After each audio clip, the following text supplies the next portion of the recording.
Etický kodex člověka obsahuje zásadní informace o stvoření člověka, jeho údělu a poslání dle záměru stvořitele. Kodex informuje o tom, že člověk byl stvořen jako polydimenzionální bytost, jejíž nejvyšší podstatou je sekvence samotného stvořitele i božské matky, čímž je jejich přímým potomkem a je mu určeno, aby jako mladičký Bůh duchovně vyspěl, dorostl nejvyššího vědomí, nabyl zkušeností, zbavil se nečistot ducha plynoucích z nedokonalostí, omylů a strachu.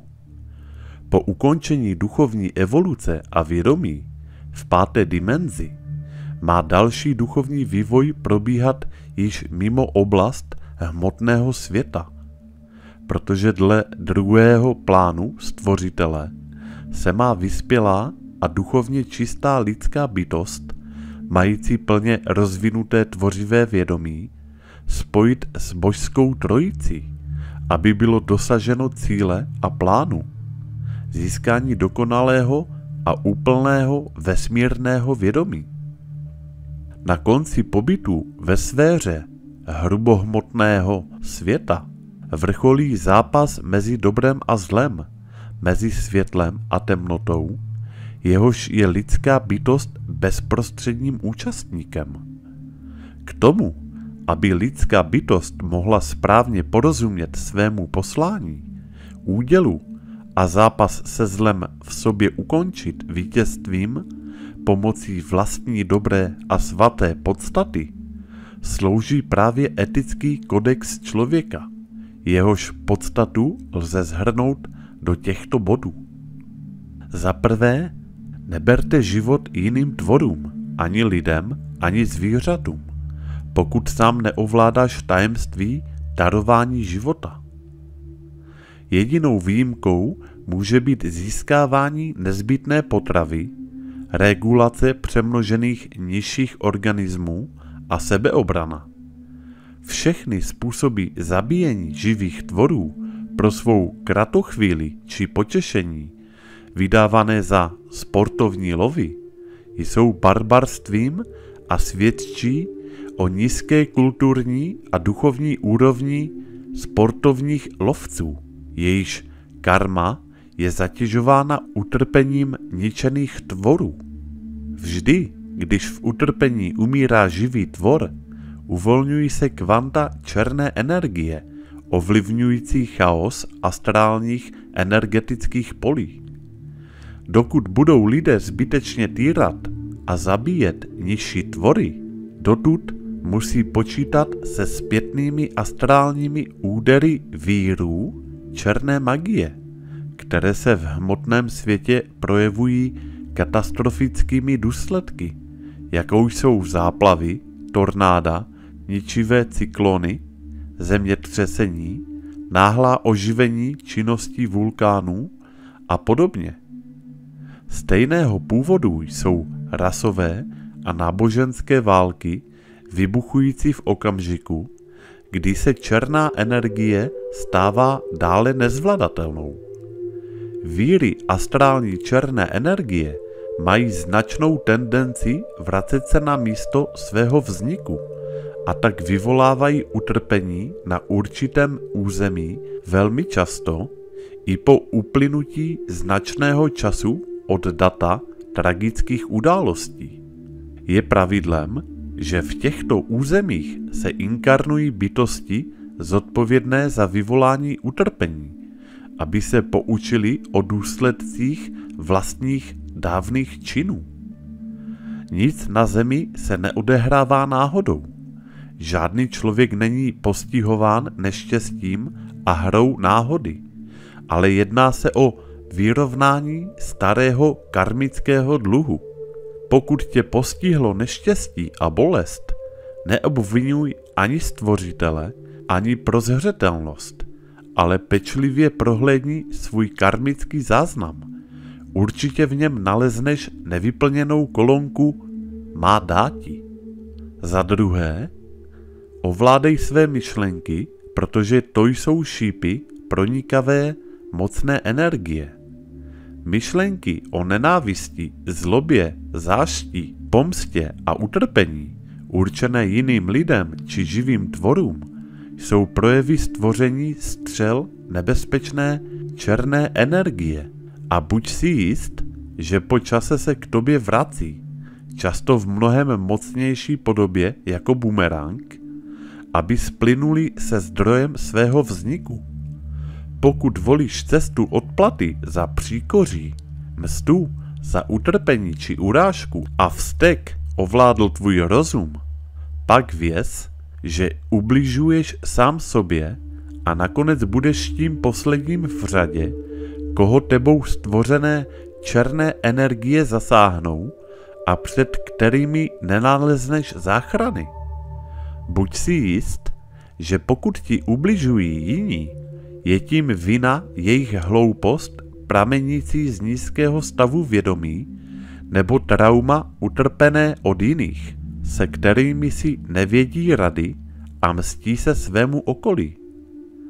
Netaz zbraň proti raněnému na srdci, jehož duši stravuje horečka utrpení. Můžeš-li, ošetři jeho rány, nemůžeš-li z jakéhokoliv důvodu, odstup a nejitři jeho ran. Za třetí, tento život, tato inkarnace, tento současný životní úděl je jen tvůj. Žiješ jej, trápíš se, raduješ se a učíš se pouze sám za sebe a pro sebe. Nezasahuj jiným lidem do jejich života jinak než přátelsky, soucitným způsobem, láskou a pochopením. Neovlivňuj jejich volbu, ani je nepodřizuj své vůli, protože pak zasahuješ do jejich karmy a také do ní vstupuješ se všemi důsledky jejího zpětného odrazu. Své děti vychovávej s láskou, porozuměním a veď je důsledně k pochopení a dodržování zásad etického kodexu člověka. Pamatuj, že v tvých dětech jsou inkarnovány bytosti splácející svůj dluh, který může být do značné míry propojen s tvým karmickým údělem. Utrpení a příkoří, které způsobíš svým dětem, je příčinou hlubokého narušení tvé vlastní karmy a ta tě v tvé příští inkarnaci postaví do jejich role, abys pochopil podstatu a hloubku svého provinění. Nesnaž se zachránit svět, pokud jsi nebyl k tomu povolán. Za obecné události přijímej pouze tolik odpovědnosti, kolik odpovídá tvým možnostem tyto události účinně ovlivnit, například emisí své vlastní pozitivní energie. Útoky zla a nápory temné energie nezastavuj násilím, protože je to neúčinné a tvé duchovní možnosti ti účinné duchovní zbraně k boji proti zlu neposkytují.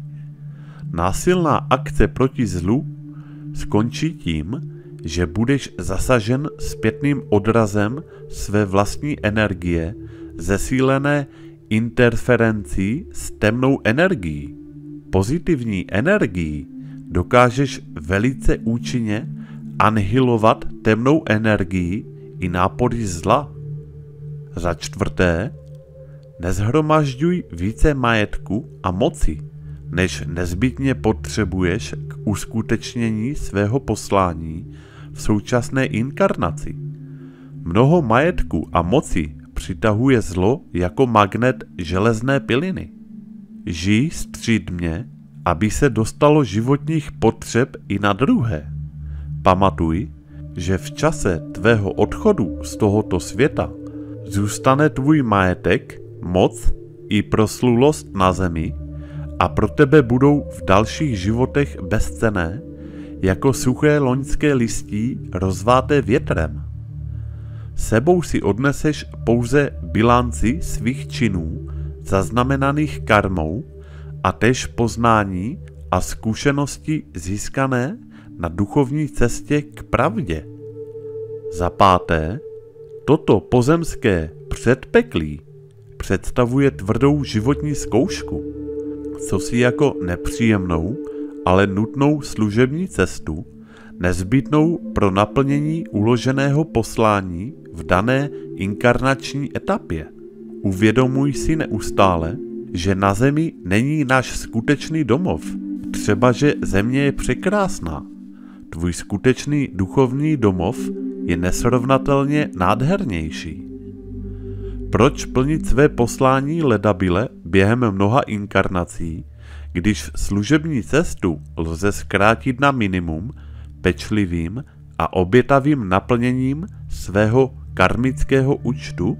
Když do duchovního domova odcházejí ti, které miluješ, nezdržuj je svým smutkem a nářkem. Splnili své poslání a tak jim přej návrat tam, kde je tak nádherně doma, a těš se na setkání s nimi, protože čas zde nehraje žádnou roli. A za 6. Stvořitel pro tebe a pro celé lidstvo připravil tuto nádhernou planetu s divu krásnou přírodou. Osadili živými tvory, aby ti pomáhali a stali se tvými přáteli. Bůh tě ustanovil hospodářem na zemi a dovolil ti, aby stěžil z jejího bohatství a do ní vkládal svou píli, pot, lásku a též, abys jí v těžkých časech ochránil a pomáhal. Vše živé i neživé v přírodě je s tebou v bezprostředním bratrství a vkládá do tebe svoji důvěru.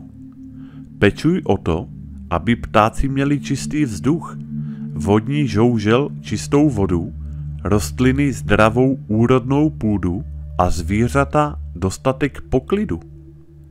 Pokud budeš dary přírody plýtvat a bezohledně drancovat životní zdroje a své okolí znečišťovat jedovatými plyny či obtížnými toxickými odpady své nerozumné činnosti, pak počítej s jistotou s tím, že tvá příští inkarnace tě postaví do toho prostředí, jaké jsi vytvořil, či pomohl vytvořit, a bude to zcela spravedlivé. Jak se ti bude žít uprostřed špíny, neřádu, zápachu, když budeš pít jedovatou vodu a jíst nečisté potraviny? Tak, a to je konec tohoto videa. Já vám děkuji za pozornost, komu se video líbilo, tak díky za like a u dalších videí naslyšenou.